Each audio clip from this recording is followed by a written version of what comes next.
Welcome to my garage. Today we'll start a countdown of my top 10 TV game shows that are trivia based. Wait a minute.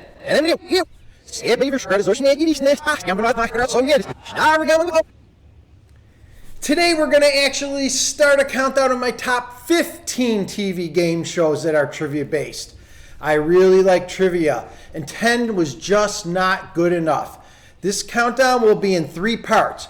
First we'll cover my top 15 to 11, then we'll do a different video for the top 10 to 6, and finally I will reveal my top 5. You may be asking, what is a trivia-based TV game show? Well, it's those that require trivia questions to be answered to score and ultimately win. So, shows not included in this countdown would be game shows like Wheel of Fortune, a $10,000 pyramid, things like that. Well, let's get right to the countdown. First, we have number 15, Generation Gap. Currently hosted by Kelly Ripa, and she's an okay host. Don't really like her personally that much.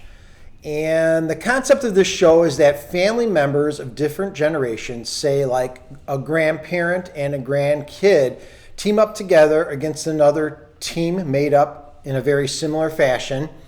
And they're asked questions that aren't really familiar with the generation they might be from. So for example, the grandparents might get asked some current pop music question. Name this handsome model with long hair.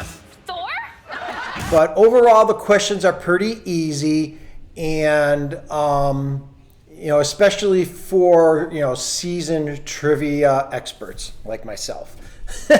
So the pro of the show is that even though the questions are pretty easy, the general viewer can answer more of them easily and may like the show because of that. The top prize for the winning team is usually picked by the kid or the younger generation of the team, and they might get a choice of like picking a new car or some cool toy. So it's not the best way to possibly assign a prize, but there is some comedy again behind it because maybe that kid could care less about a nice car and will pick like a motorbike or something like that. Number 14, are you smarter than a 5th grader? This show is hosted by Jeff Foxworthy, a very funny comedian. The questions are actually gathered from textbooks of the 5th grade elementary level. And the concept of this show in a nutshell is that adult players go against each other, but sometimes they go against kids that are there on set, or sometimes they use help from the kids on set. And the kids are in a classroom type setting. The questions for this show are a good variety of categories. They are pretty easy overall, even though a lot of the adults don't know those easy questions. And the possible top prize is $1 million if they happen to do everything perfectly. This show isn't that much to my liking, mainly because it's a little bit of a slow pace. The effort to get to that top prize is really hard, and very rarely did any players ever get a lot of money from playing on this show. Next, we have number 13, Remote Control, hosted by comedian Ken Ober. And a sidekick on the show was comedian Colin Quinn. This was MTV's first original non-music show. So that made it very, very unique for that channel. And what I really liked about the show is that the set was in a basement with decorations, old TVs, big lounge chairs, things like that. As a matter of fact, all the players sat in big lounge chairs while they played the game.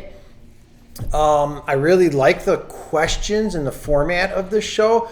Most of the questions were about TV, music, movies, things like that. It also had some famous guest stars that would appear on the show periodically and help with the questions. People like Adam Sandler was on there multiple times, and also comedian Dennis Leary. One unique thing this show did to kind of fit with the basement theme was about halfway through the show, they had what was called the snack break. And when they would yell out snack break, all the players would grab a bowl, hold it up above their head, and snacks would come falling from the ceiling, either chips or Twinkies or whatever it was for that day. And they would catch the different snacks in their bowls and then eat them throughout the rest of the show. And what better of a way to be eliminated from a show is to, in your chair, get blasted backwards through the wall, big hole in the wall, smoke blowing, and you just disappear through the basement wall, basically. One of the cons about this show and why it only ended up at number 13 on my ranking was that it wasn't real well known. It had a low viewership overall, but I wanted it on my list because I really liked it. Number 12, College Bowl. So this game show has had many different iterations over the years, going all the way back to the 1950s. And at one point, there was even a version of it that Pat Sajak hosted. I'm going to talk about the current version of the show, which is hosted by Peyton Manning and, as a sidekick, his brother Cooper Manning.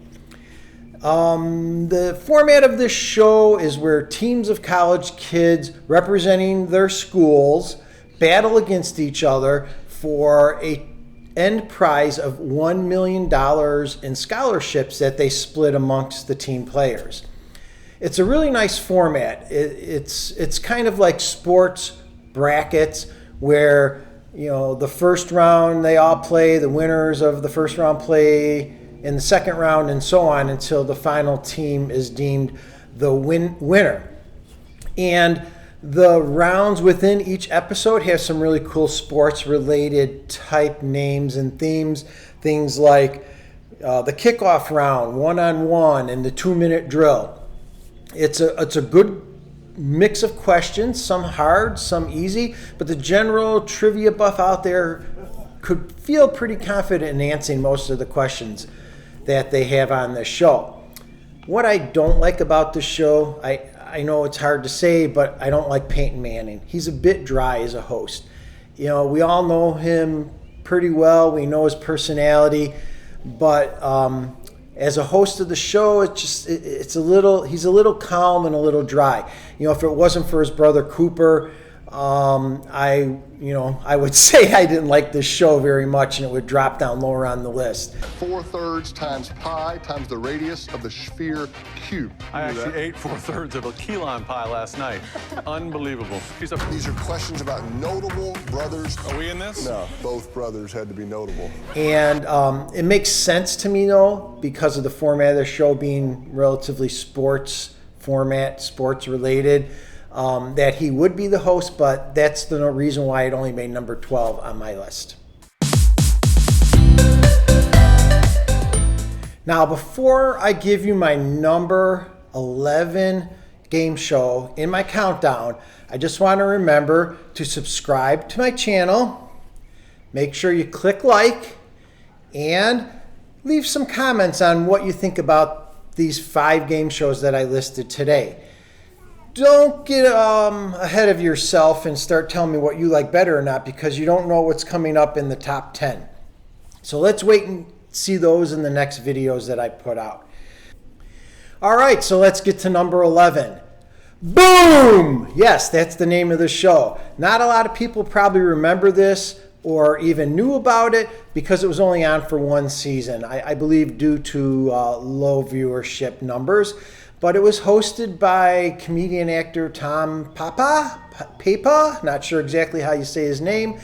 And the format of the show was that there were teams of family members that were asked questions, and the answers were all tied to colored wires connected to a bomb, and they had to cut the wire for the correct answer. And they had to do it within a certain time frame. If they didn't meet that time frame or they clipped the wrong wire, boom, the bomb would go off and the contestants would get sprayed with anything from spaghetti sauce to chocolate to syrup to slime, all different types of gooey, icky substances. The show overall had a good mix of questions. I really liked it, but the thing I liked most about the show is that it was very, very suspenseful because of the cutting of the wires and the way the music and the ticking and everything was going on. The top prize for the show was also only $500K. I shouldn't say also, it's a lot of money, but it didn't really have that $1 million grand prize like a lot of game shows have nowadays. But that's it. So, like I said, subscribe, hit like, leave a comment, and watch for the next video where I will count down my top TV game shows that are trivia based, numbers 10 through 6. So that's it for today. Everybody have a wonderful day. And for now, the garage is closed.